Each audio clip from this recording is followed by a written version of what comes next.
Hello and welcome to Feast One's Eyes on Watches. Now what you're looking at is a selection of watches, and they're all different, but they have something in common. Every single one of these needs a glass so that you can look through it to read the time. However, the glasses that you look through are all different, and I'm going to explain these in a little bit more detail. One of the main factors when you're looking at watch glasses is how good are they? Well, you've got to look at clarity, durability, and also cost. So we're going to have a little look at each one of these, not maybe comparing the cost too much on them, but we'll see how each one fares, and then we'll do a little assessment at the end.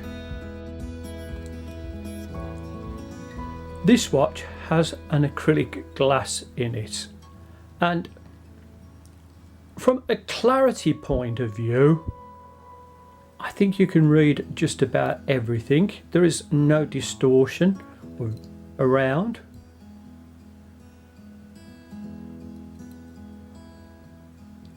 So what is acrylic? Well, acrylic is plastic, but it's a very flexible plastic, and it's very durable as well. It's very hard to break, but it is quite easy to scratch, and it's used in watches that are not too expensive.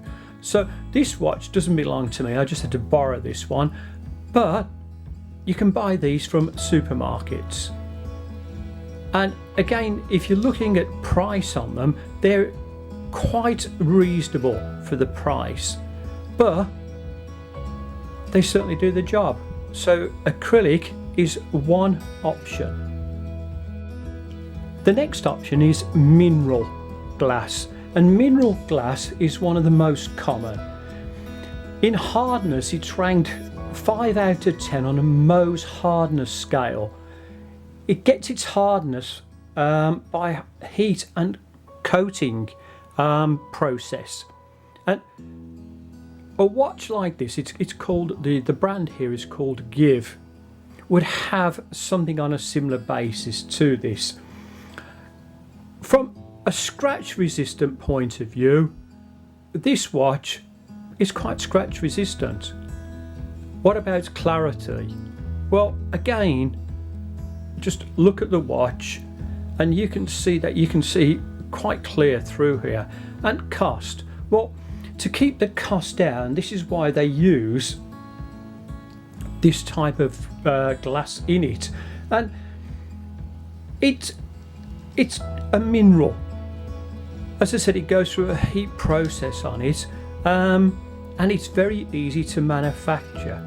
But from a watch point of view and looking for clarity, I think you'll agree that it's quite good. Now the next watch I'm looking at is a Cadison, and this is the homage to the Royal Oak. Royal Oak is a very expensive watch, and as you can see from a clarity point of view, it really is quite exceptional. But what is the glass? Well, I've got my crystal tester here, and if I just put this onto here, you'll see that this hasn't got sapphire crystal in it. It's got a hardened glass, and it's probably again one of the mineral compounds. But does that detract from the watch? Well, no, it doesn't. It really does look very nice. Same with this harness. This hasn't got crystal in it, but it looks really good. Clarity, absolutely spot on. So are mineral glasses any good? Well, I would say yes. And I mean, you'll even get ones which have got Hardlex in them. Hardlex was made by Seiko to start off with, and They really are very, very tough and very durable.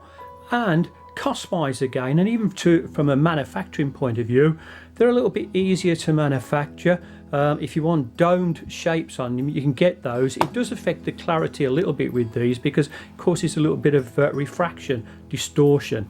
But nevertheless, they do look good. Just brought up another watch so we can talk about clarity, and this is one of my skeleton watches, and you can see as I move it around you can actually see some of the other watches through its skeleton structure. Now the clarity on this has to be good because of its skeleton nature, but is it sapphire or is it a mineral? Well, just left that pause for a moment so you can have a little think about that one. This is not sapphire.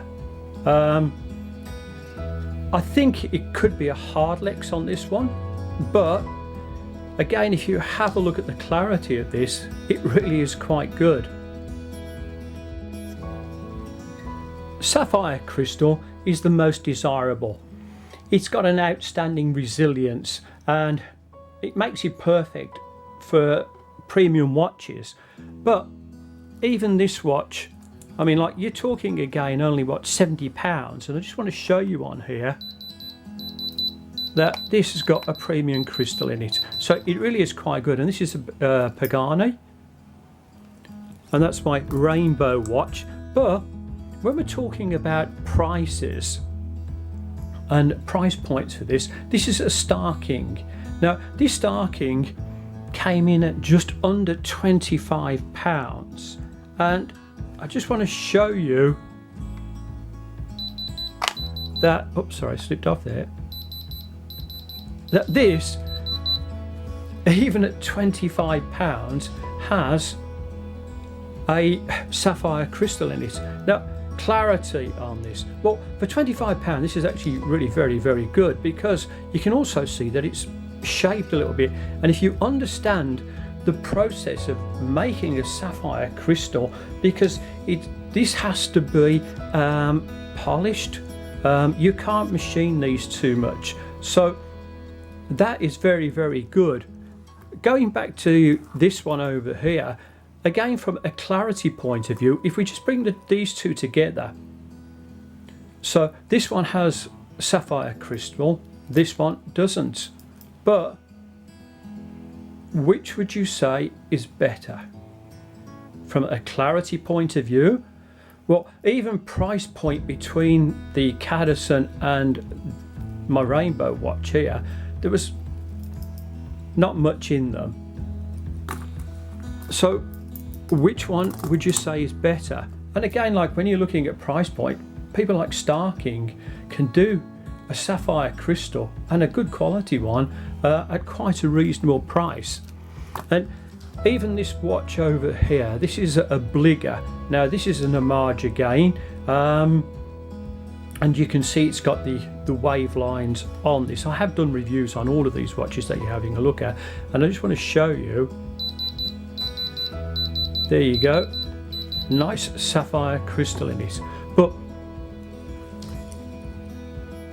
clarity between two different watches, it would be very, very difficult for you to work out the difference between one or the other. Now, having had a look at all of these different watches with all their different glasses in them, what do you think? Do you really think it's important to have sapphire crystal? Would you go for hardlex or acrylic? Now the choice is really up to you, alright? Even from a price point, I've showed you that like a Star King can do sapphire crystal, and clarity wise, well, all of these watches here have got exceptional clarity, and even when you look down at the acrylic one down at the bottom. So when you're looking at a watch, don't be put off because it hasn't got a sapphire crystal. Look at the watch and think, wow, that is one nice looking watch. And although this hasn't got a sapphire crystal, I think it's a really beautiful looking watch. Would I have not bought this? Well, I would have, because again, I think it's a really nice watch. So at the end of the day, you have to decide, but I hope that this video will give you a little bit more insight into the pros and cons of this. And the pros are, well, yes, if you get a sapphire crystal, it looks nice. Can anybody else tell that it is? Well, not really. And yes, it does have a lot of durability. Cons, sometimes it's going to cost you more. But at the end of the day, another little watch like this is just as nice. Anyhow, I hope you've enjoyed this little video. Thank you for watching.